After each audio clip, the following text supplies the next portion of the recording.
just go over a few slides. I want to break this up into like 4 different parts so we don't get too far into it and you get bored and fall asleep and all that good stuff. But hey, you shouldn't fall asleep really.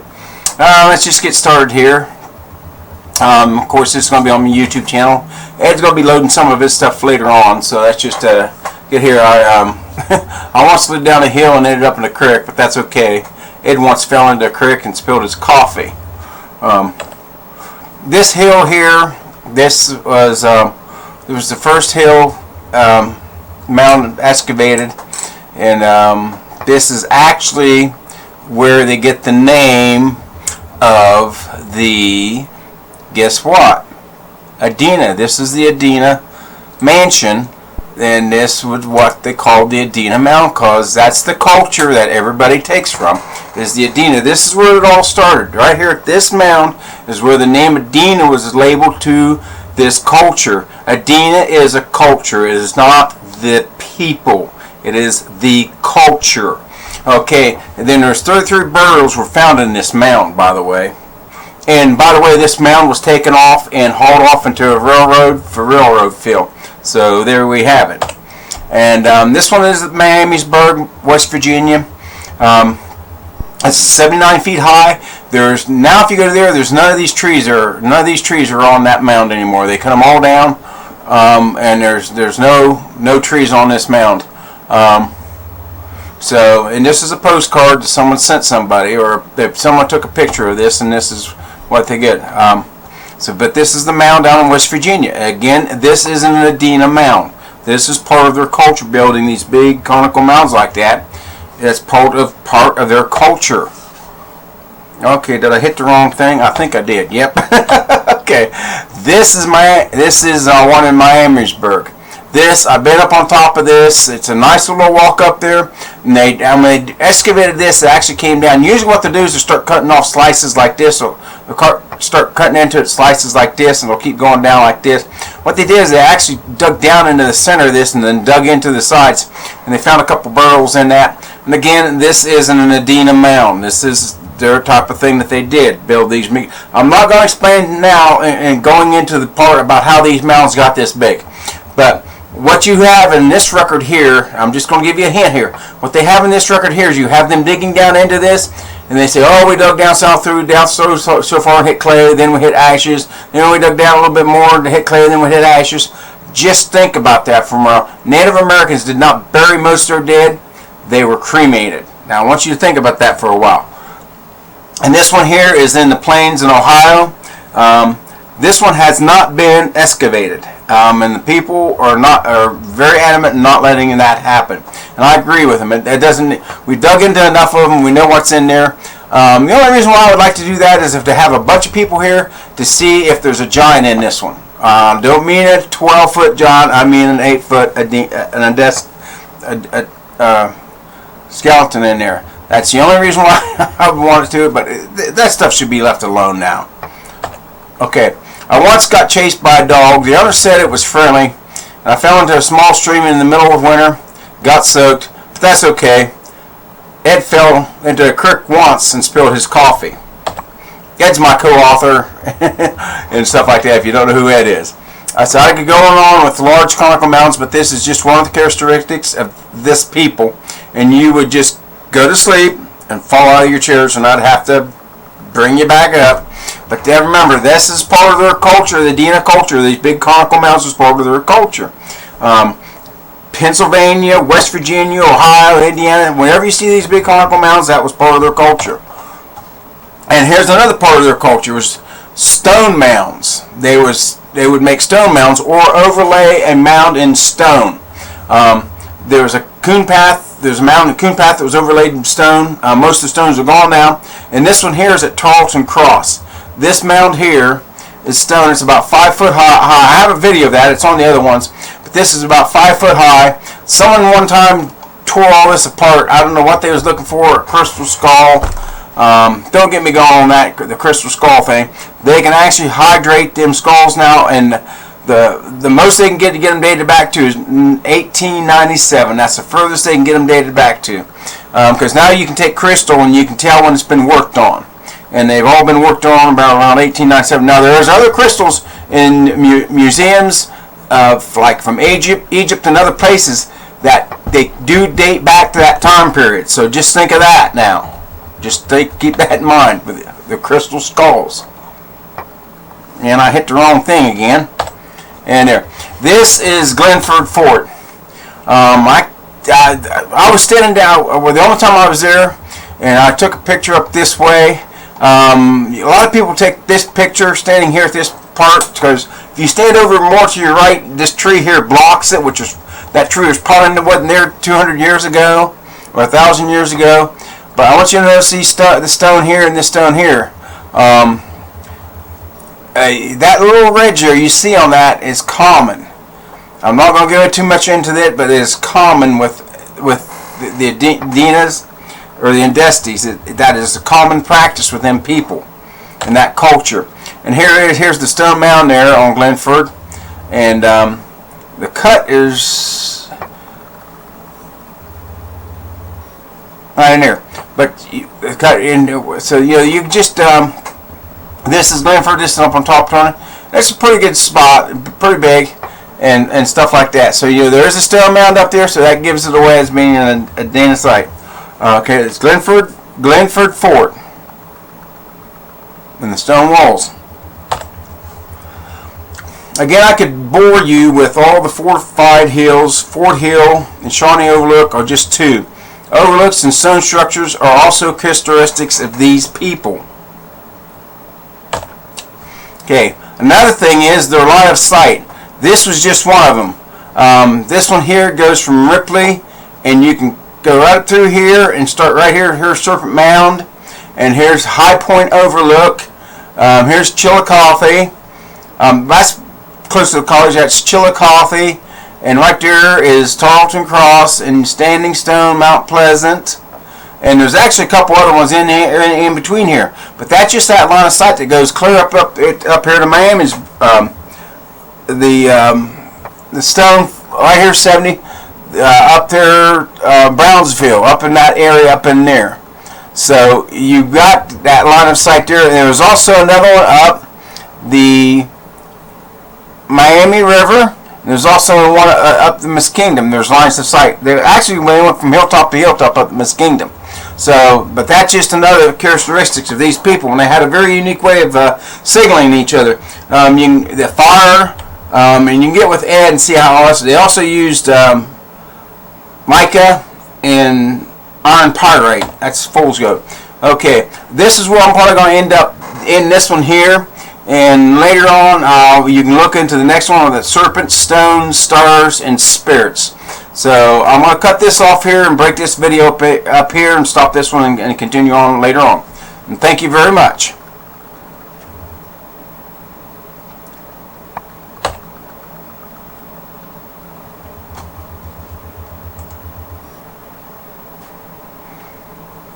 Okay, here we are back at serpents, stones, stars, and spirits. So we're going to go into serpents first, and we'll go and break this up. Here's the part about serpents, and I want you people to understand that this is over in Egypt, and serpent worship of serpents, and there's serpents in their religious artifacts was very common. So it's not uncommon to find serpents in your religious things in Maya, Egypt, or any place around the world. And here is China. This one is over in China. It's a serpent. And, well, I'm sorry to say I'm not the first person to know about these people. Yes, they were tall and big. This one shows them kind of steady, but they were stocky people. Through the chest and things like that, they were stocky. You can look at the Cherokee and see some of the remnants of this. And right here you see the horn headdress. The horn headdress. Pay particular attention to that. Now, this is an older picture, but notice that. I mean, where there's myths and theories, sometimes there's facts. And this is a picture that they drew of the Sasquatch. They were big. They were tall. Look at that pig here, and there's a wolf head. So this represents that they were tall people. And this is a bear. Right there's a bear mouth and stuff. When in the description of these people, you can see that.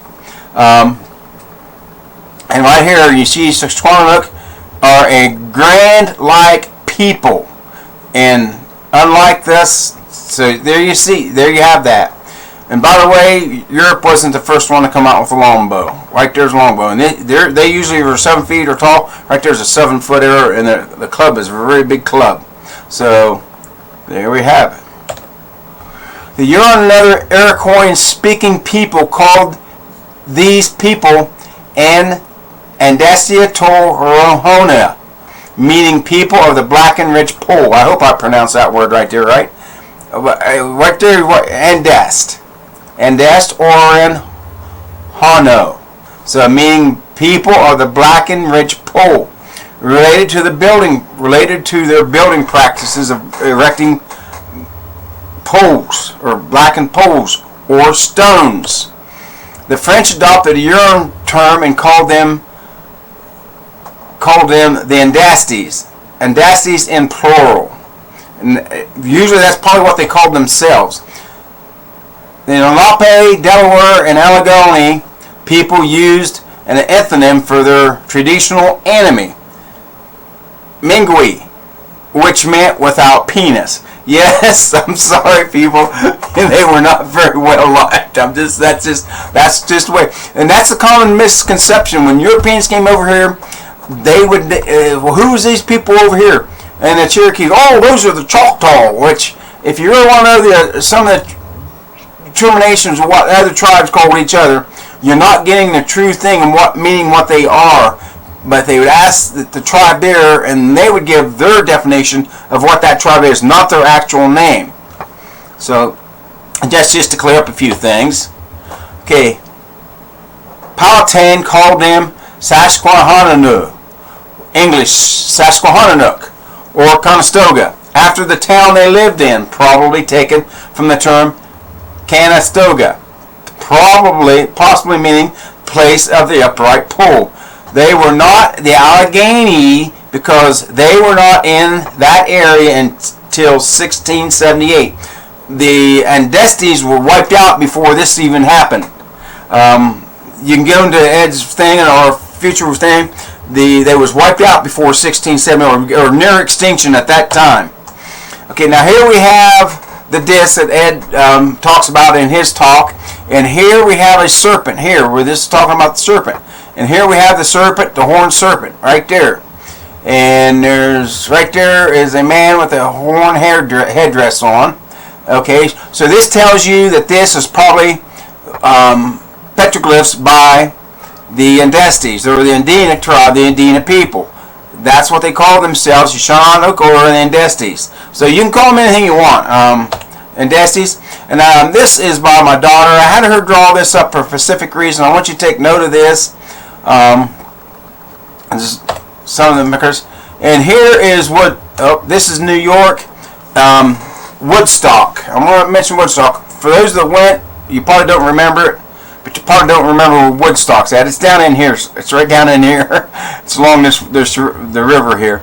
Woodstock, but actually, I think Bethel is a town that was actually happened in, was Woodstock. I believe it's Bethel. Overlook Mountain, Woodstock, New York. So there you got Overlook Mountain. There's rocks and stones up in there. But what's up on this is this. The stone structure that looks like a serpent that goes right back this way. Okay. Then we go on. And this is Canuck, Ashtabula County. But see right here. Now I want you to notice this ridge right here. This angle right here. If this is north, then this right here is the summer solstice right here. Right there is the summer solstice. From that gate there to that opening there. And that is probably another serpent-like head there that overlooks the Conestoga Creek. And there's another creek that comes into this right down in here somewhere. So that's in Ashtabula County. And here, this one, Serpent Wall in Pennsylvania. And there you go, and there's the head, and right back here is a serpent wall. Now these was not built by the English people. These were here when the English people got here. So in Boyd County, Kentucky, I've been there. Right here. Right here's the Ohio River. Right here's Conestoga River. And this right here, you see it. Right here's the river coming in here, and right there's the Ohio River. Here's South Point, and right here's Cattlesburg. And right here there's a refinery right here. This is a refinery, and there's a bunch of power lines that come up through here. But right here is where this serpent used to sit at. And this is it. This is just a head. So this is part of that culture of these people, the serpent, and they would see this stuff sticking up like this, and they would add to it because it was to them. The Cherokee also called them the stone people. So long now this guy found this here. Now whether this is so or not, it would be a very nice thing if it is. You can see the mouth right here, the eyes, and it comes back here like this. He believes this was carved into that. It's very likely that they did because they was into carving stone. So along that line. And this is in West Virginia. These were stone walls built in West Virginia along Armstrong Creek and the Kanawha River. You can see them right here. The thing is, right now all this has been destroyed by strip mining and coal mining. Strip mining, it's all been destroyed. And this is Warren County, Ohio. I've heard people say Serpent Mound is the only serpent that's ever been in Ohio. Serpent Mound is the only serpent mound ever in Ohio. No. There was one down here somewhere across the river. There was another one over here in that's Warren County. Meigs County, somewhere in here. But this was the one here in Warren County. You can see this here is kind of significant also, that little square tail there. I'll explain that in one of these other videos. Right there you see it there, and right there's the head. Again, here we got a creek that comes in here, and then there's the little main river. Again, this is overlooking a junction of a creek and a river. I'm finding that more perspective in that they overlook the junction of a creek and a river. So, and here's a picture of it. So we can see the outline of it, that there he goes, the serpent right there. So this is Warren County, Ohio now. But alas, yes, Serpent Mound is probably the only last surviving one. Maybe, we don't know. We got word that someone has said there may be one on their property. We're going to go and take a look at that. And this is what it looks like now. Another example of Ohio Historical Connections, aka Ohio Historical Society. Wonderful work. It's now the Morrow Gravel Company. So that's what happened to that serpent there. Turned into a... And this is Calhoun County, Alabama. Right here is Calhoun County. And right here you have this. Now, I want you to notice this is from New York, clear down to Alabama, up to Ohio. And it goes on even further. This is in Calhoun County, Alabama. This is in Alabama. And here we have this plains up at the Plains River up in Illinois. And we have this. There's a serpent swallowing an egg. Effigies. That way he's north there. And this is this Plain River. And then, of course, I think there's another creek that comes into this somewhere along the line in here. And this is Alton, St. Louis. Now, I want to go into this a little bit more. I may be talking too fast, but I was trying to get into this. Alton, this was where we have the Fiaze drawing. Marquette Fiaze drawing.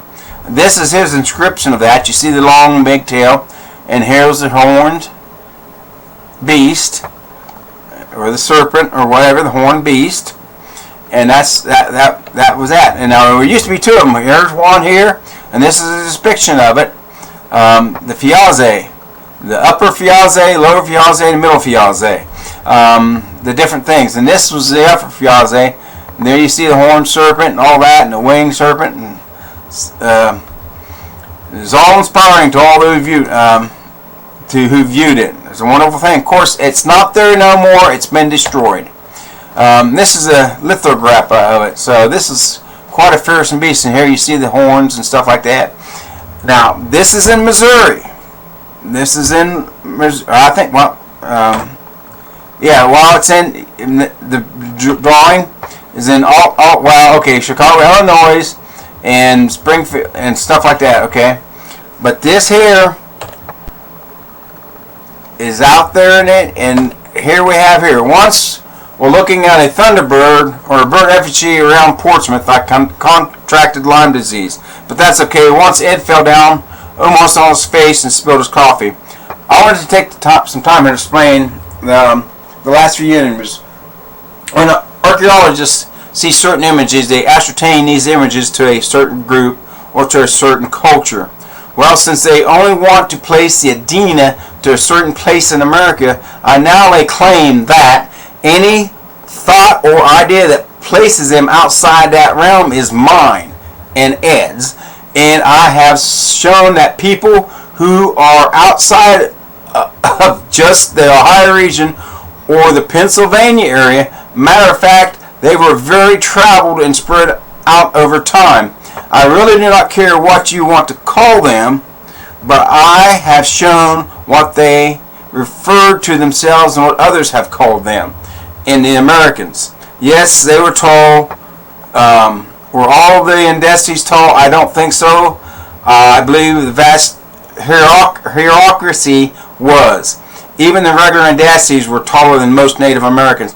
And I also want to add at this time, I don't know, there's other people that's also said this, that the Adenas wasn't just culturalized to Central Ohio and the Pittsburgh area. Some people are saying that they was very well spread out, some are not, but after you see this, there's no doubt that they was, because this is in Leo, Petroglyph, and Jackson, Ohio, Indiana, Ohio, Pennsylvania. Now you've seen the connection through all these, through this culture here, the headdress. Yes, it's probably spread out over many centuries, but that's just, and if the spiritual part of it, we'll get into a little bit here, the spiritual part of it is just park that. It's hard to take and have people in a spiritual or religious realm and say, well, this is their religion, but they're not that. If it's just like saying, well, the Christians calling a Christian a Jew, something else, or calling one religion another religion. This is all the same religion, and all the same people, same culture. And here's another winged serpent mound on Spruce Hill. That was A.H. Mallory in December of 1949. It's no longer there. This has been plowed down. It's gone. The present pond is still there.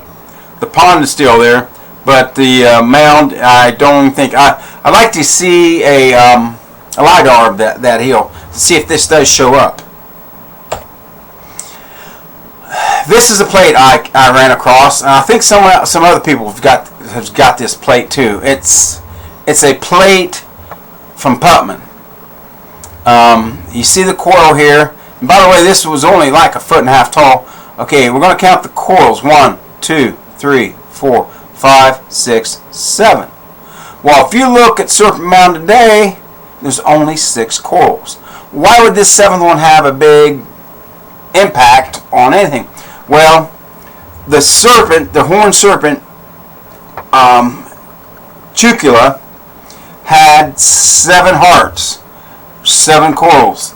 That goes back into native religion, into the Cherokee tradition, way back into what the natives call beginning of time. So when they're talking about far back in the beginning, they're talking about their culture all the way back when they was let out from underneath the ground. So you see the corals here. Now I want you also to notice there's a couple of things here I want you to notice. This here, this post, this here, which was a pile of rocks and a few other things. This image here, which is out here, which actually some said it was almost connected like a double circle. This way is north, and right here's the edge of the cliff. As you can see, that's the edge of the cliff. So this thing went clear out almost to the edge of the cliff. But what's out there now? You can go out there and see it for yourself. There's not much there. So, and there was something buried here, okay, that they found, and a couple other things that they like. And right there's where they talk about where he cut through the images. I'd like to see this plate for real and see what all them scribble marks are. And here is Bill Romain's new site survey, and right there you see that coral. So you got the 1, 2, 3, 4, 5, 6. Right there's that 7th coral that comes up. So Putman reconstructed this out from here on out. I don't even think it looks like this, what it was anymore. He reconstructed it. And I did want to note that even though he did reconstruct it, you can see right along in this ridge line here, two other little bumps or disturbances there. So I just wanted to throw that out there. That's where this is the magnetic resonance, and this is just some of his surveys. He went clear down to the rock to get some of these samples and stuff like that. He did a very good job. Okay, and this, if you ever see this, this is a great plan for the serpent. I think this is what they wanted it to look like. It didn't end up that way. You can see this image right there. Right there, just that's the image of the Thunderbird. If you ever see the image of a Thunderbird, that's what that is. So, okay, now that's the end of the serpent part of this. Now we're going to get into the stone part. So I'm going to break it off right here for this part of this section, and we'll get into the stones here after a while. And you can go, if you want to keep going on that, you can just click on the next one, and you can see about the stones.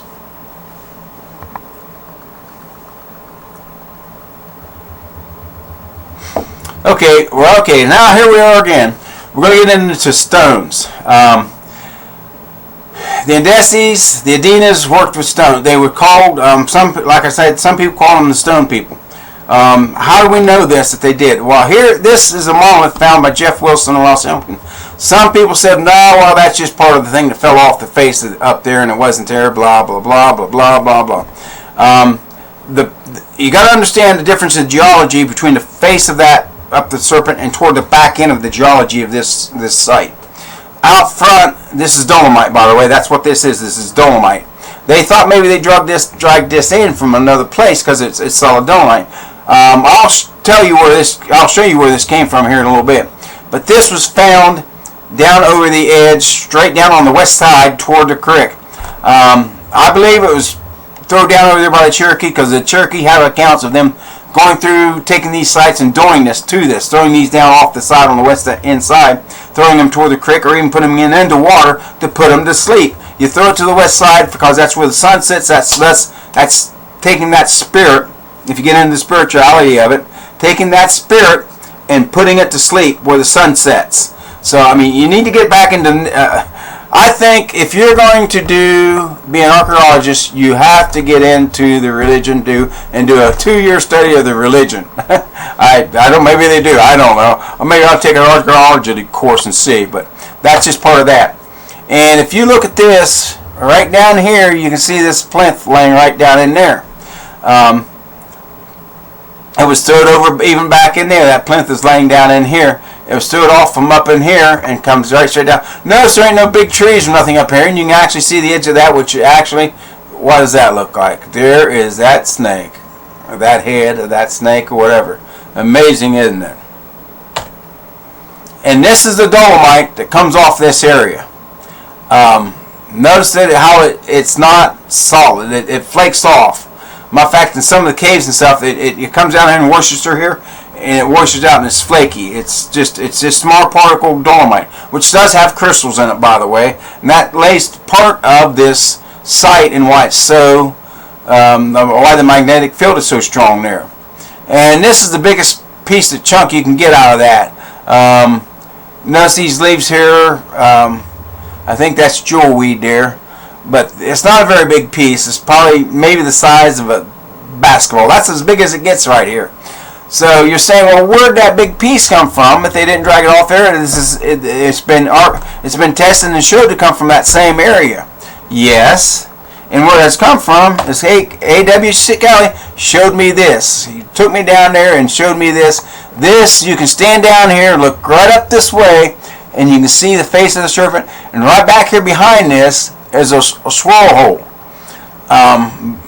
Bill Remain was talking about swirl holes. Yes, so there's one here, then there's one on downstream, and I don't know if people know this or not, but there's one on upstream also, swirl holes. So there's 3 swirl holes here, and that does have a little bit to lay with the swirl holes, and the whirlpool does have a lot to do with the Native American tradition, and into the Cherokee and Shawnee and all that. There's an image of that, and I'll show it to you here later on. Probably not in this section, but in another section. But what does that kind of look like? Rocks do have a tendency, if they have a shape, they tend to keep that shape on down for a good long time.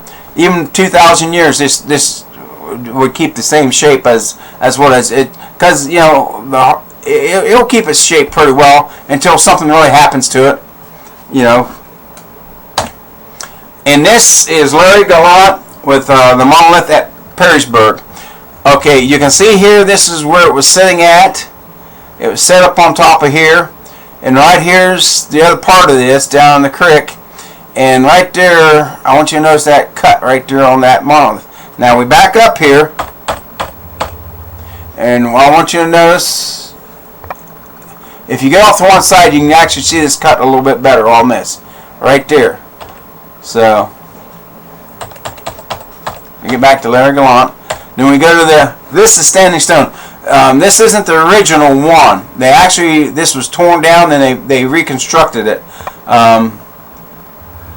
It's a memorial to Agent Standing Stone, removed by Indians in 1754. Okay, so it was removed. So they put it back up, and when I first met Ed, I was talking about Standing Stone. He kept getting confused with this Standing Stone and what was called Standing Stone in Lancaster, which is Point Pleasant or Mount Pleasant.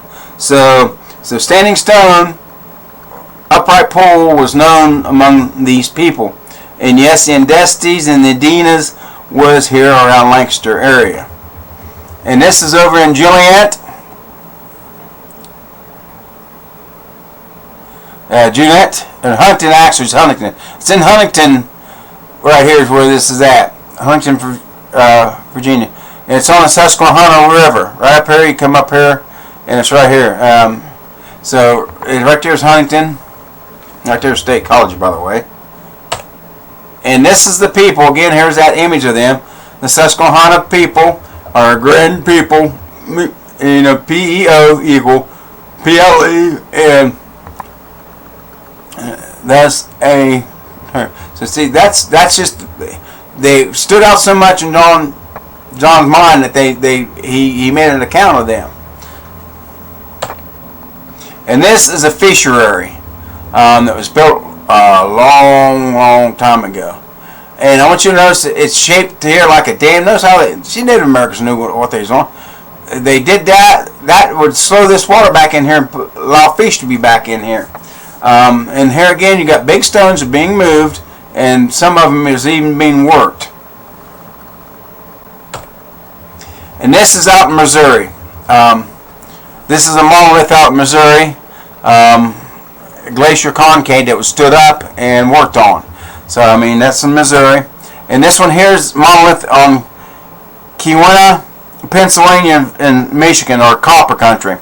This had tons of petroglyphs on it. Now, whether or not they cut that off of there, or whether or not this was just something that they carved on or just got up there and did that with, I have no idea. It's just something you have to look into. So, but that's just something that's there. Whether it did that naturally or not, but there's tons of petroglyph on that, and whether they even stood it up or whether they just worshipped that, because it had lots of petroglyphs on it. Well, you know, natural, yes, it may be, but I believe that it had great importance to these people because there's tons of petroglyphs on it. Okay, this is the plains. This is the second largest concentration of Adena or Andaste mounds in Ohio. The first being Columbus, and this being the second. A lot of them in Columbus are being destroyed, so that makes it, what remaining here is probably the biggest concentration. This sits up here. There's other sites along here I want to point out. Right across the highway, right over here, there's other ones. Right here is this creek. There's other mounds and stuff along here. There's a couple up here on these hilltops up here. And there's a couple of them up here, and there's some over here along this, some along over here on this side over here. They're long gone. A lot of these are gone. Some of these rings are, you can hardly see these rings. This big ring here is gone. The mounds, most of the mounds are still there. But this is the plains in Athens County. And I did something wrong there again. The wrong thing. And this is Glenford Stone Fort again. Okay, we got that image of Glenford Stone Fort. Okay. And I want you to notice the stone working is what I'm trying to get to.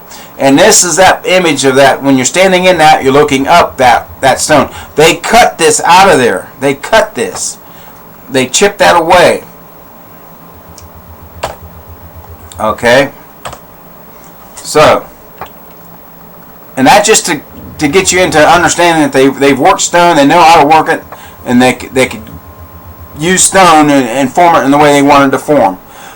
So I'm going to stop it right here and break this up here and go into the search for monoliths here on the next one.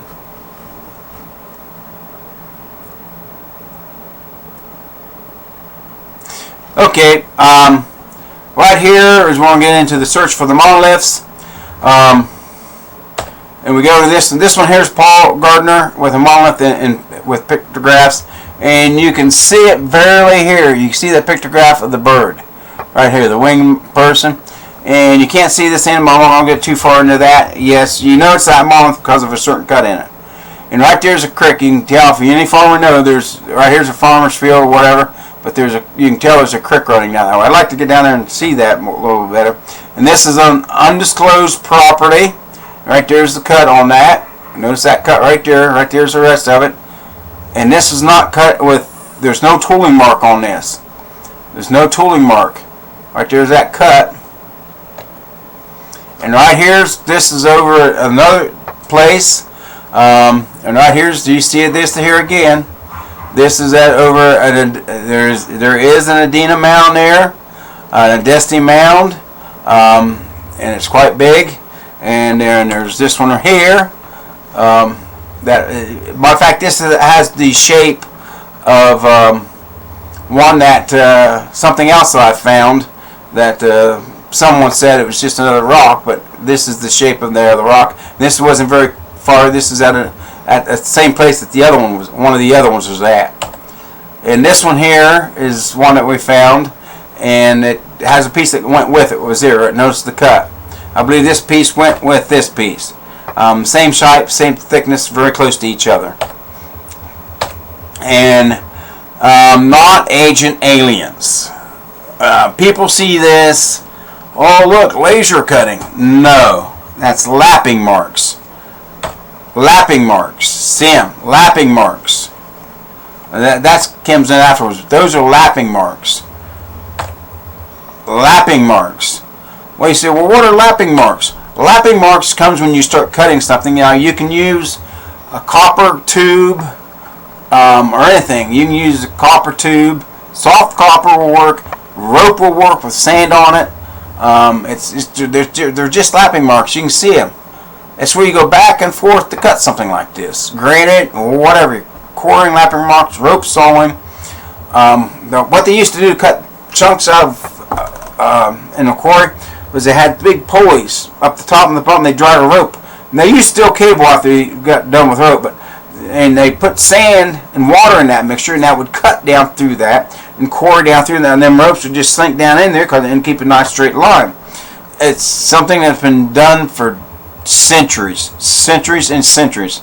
Stonemasons know about this. And yes, wedges and feathers. You can split stone with wood. They just found this out over in Egypt. I've known you could do this for a long time. You could put wood in there and wedges. You can put them down in there far enough, and you get them wet, and they swell, and they split it out. Or you can put them in there and use them for feathering, and it will split the stone. It's just knowing how to work the stone, people. It's no great mystery. There's no Agent Aliens coming in there cutting this stuff. You can cut it. You can be very precise with a piece of string and any type of measuring device with some wooden wedges, some rocks, and something to beat them with. It don't have to be that extravagant. And here you see here, these are tools. Some of these tools I've seen before. Maybe these are measuring devices. Here, these are fish hooks down here. That's an arrowhead. But I want you to notice that some of these look like some of these. Oh, went the wrong way. Let me back up here. See any difference between any of these? How about this and any of this? This, or this, or this, and this, or this. That just makes it a little bit easier. But it don't have to be shaped this way. That just fits the hand easier. So this would actually come up and be just like this piece right here. No difference. No difference. And you can see where that one was chipped off. Oh, they were beating someone's head. No, it just probably from working stone. Take granite and you can work sandstone. Granite's harder, so that's just going to work sandstone pretty easy. You got wood, stone, that's all you need. And here, Mary E. Gage, Dr. Gary Hume, and Dr. David Stewart Smith, a master stone cutter and mason. There are a few ways to cut stone by hand: percussion, pecking, fire, and abrading. Most people think you need steel tools to work stone. Really, all you need is another stone of equal hardness or harder, and the knowledge of knowing how to do it. That's all there is to it. Most stones laid in layers or that, you can peck at it and you can work them. I know the controversy with Mystery Hill. Some say it's been reworked, some say that hasn't. It was there. What work they redone, it's one thing. I'm not going to go into that. Some of it I think has been redone. Some of it has not. Some of the things that get away is this stone here. They was talking about that, and this on this big slab. No, I don't believe it. It could have been for human sacrifice, but you need, when you're hunting mammoth or big game like elk and moose, you need a big table to lay them on to clean them up, to gut them up. That's very well could what this would have been for. Okay, back up here. Now this here matches this piece that was found somewhere else. Here's that cut again. Now I'm not saying this is for sure on all things, but as we go forward here, we're going to start saying a little bit of something. Could this be the answer to some of this stuff? Then they found this stone here, then they found that. Well, what correlation would this have with that? Well, nothing until summer solstice. So I'm just trying to throw this out there. I mean, it's, they did worship the moon mainly, but they also did the summer solstice and stuff like that. So that's out there, and that's along that. And it's all ties back to a lot of other things. I don't know, therefore aliens. No, I don't know, I just don't know. There's some things I don't know, but I'm not going to speculate. But I think that this could have been very well in the other stones, because all anything to get up the summer solstice line up is you just need two objects. And once you know where the summer solstice is, you just put them two objects in a line, and they'll always be in line for a long time, for 26,000 years, until the precession goes around, and then they won't match up again. I'm not gonna. I get that in my other talk, my stars and stuff. That just after 26,000 years and precession goes around one time, the chances of this being on are slimmer, because you can have a 4-degree differential, not only in precession, but precession not only goes this way. I'm not going this way like this, which a lot of people know about, but it's also got a wobble like a top, which goes back and forth like this. And that's the whole thing is 4 degrees, that it does wobble back and forth. So we need to find out this stuff as soon as we can, because after 26,000 years, it may not be right, and we may not be able to find out. So, and I'm just going to go into a little bit about the stars. I got other ones. I got another talk I do on the stars. I think this is Lakota. It may be an Inuit. I think it is, because it doesn't have the two people. Lakota's got the two people on it. This may be Inuit, but right there's the North Pole. Now precession goes around. It goes around and includes the little thing of the Little Dipper, but it goes around like this. Matter of fact, it does. It goes around like this, and also Draco's right up and through here. Draco. So that's what the star night looks like. So it's kind of confusing. And the European and the Native American stars are not the same. They use different constellations for different things. They have different beliefs. So you shouldn't be taking... Now, I'm saying that some of the bright stars were probably relevant, like the Big Dipper and Little Dipper. But it's kind of hard saying that the Native Americans use European constellations. But the star patterns, yes, they probably use the star patterns. So, Ross Hamilton goes a little bit into that, and I think a lot of that is right. They probably did have the same star patterns, but probably not the same, definitely not the same names. And here is precession. It goes around like this. That go right there's sepia, the great house, and right here's Hercules, and Draco, and right here's Draco. But I want you to notice on Draco, when the procession hits it, it's right here on the tail. Okay, it's not up here, it's here. Not here, it's here. Procession goes around, it hits that, and it hits that part. And the thing is, it's kind of hard. As you look at this here, when it sits here, this here goes around. The Little Dipper goes around it. When it's here, this goes around it like this. So when it's here, this goes around like this. When it's in Hercules, Hercules actually spins around like this. When it's here, Draco actually spins around this point right there. Because that's where the center of the north is, and everything spins around that star, or that area of the sky. And see, it takes 26,000 years to go around that like that, approximately. I've talked about the spiritual all the way through here, but if you want to get into Native American culture and stuff, and you want to check out these people, you need to get into the spirituality of them to understand why they did things, or the religious part. The pyramids and all that was because of religion. People did great things for religion. I'm sorry, that's just the way it is. There's a spirituality of man.